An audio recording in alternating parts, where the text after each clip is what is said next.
ধন্যবাদ। আসসালামু আলাইকুম সবাইকে। আমার প্রাণপ্রিয় শ্রদ্ধেয় ভাই, আমাদের পরিবেশ রক্ষা উন্নয়ন কমিটির বাংলাদেশের কেন্দ্রীয় কমিটির হোসেন ভাই যেটি বলেছেন, আসলে এটা সত্যি কথাটাই বলেছেন যে আমাদের যে নদীকে ঘিরেই আমাদের এই জীবনযাপন এবং এই প্রকৃতির সাথে নদী, মানুষ, আমরা সবাই একত্রিত হয়ে কাজ করি। তিনি যেটা বলেছেন যে আমাদের এই মেঘনা নদী এবং এটা হলো হারিদোয়া নদী মোহনা। আমি প্রায় আমার এটিএন বাংলা, এটিএন নিউজে, অবজারভারে এবং বিভিন্ন পত্রিকায় প্রায় শতাধিকের উপরে আমি রিপোর্ট করেছি এই পর্যন্ত।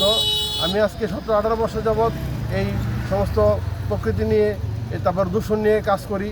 তার পাশাপাশি আমি বলতে চাচ্ছি যে আমাদের এই নদী, আমরা যখন ছোট ছিলাম, আমি এখানে আসার পরই বলতেছিলাম হোসেন ভাইয়ের সাথে যে হোসেন ভাই, একটা সময় ছিল যে এই নদী ভরা মাছ ছিল, আমরা এই পার থেকে সাঁতরে ওই পার চলে যেতাম এবং আসতাম, কিন্তু এখন আর সেই সুযোগটা নেই, সেই সময়টাও নেই। নদী হয়ে গেছে দূষণ। আমরা তাকালেই দেখতে পারি যে নদীর অর্ধেক পানি কালো, এখানে মাছ জন্মায় না। সমস্ত যে সমস্ত নদী কেন্দ্রিক যে সমস্ত যানবাহন রয়েছে, তারা এই দুর্গন্ধের জন্য টিকতে পারে না এবং জীব বৈচিত্র্যের যে একটা ছিল, তাদের যে স্রোতের ধারাবাহিকতা, যে নদীর সাথে তারা চলাফেরা করতো, ওই জিনিসটার এখন আমাদের এই মেঘনাও নেই, হারিদোয়াও নেই। আমাদের নরসিংদীতে প্রায় 60টি নদী রয়েছে।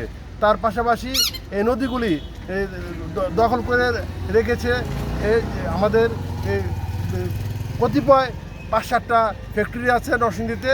তাদের যে বর্জ্য, এই বর্জ্য আমাদের এই হারিদোয়াতে পড়ে, হারিদোয়া গ্যাসে আমাদের এই মেঘনাতে এসে পড়ছে।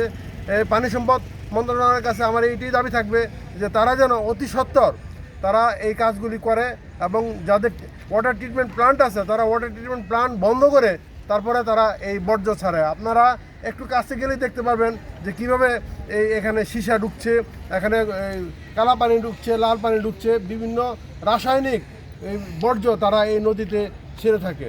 তবে আজকে এই নদী দিবসে আমরা এই নরসিংদীবাসীর গর্ব যে আমরা এখানে এসে দাঁড়াতে পেরেছি এবং প্রতি বছরই আমরা এটা বিভিন্ন নদীর কিনারে গিয়ে করে থাকি।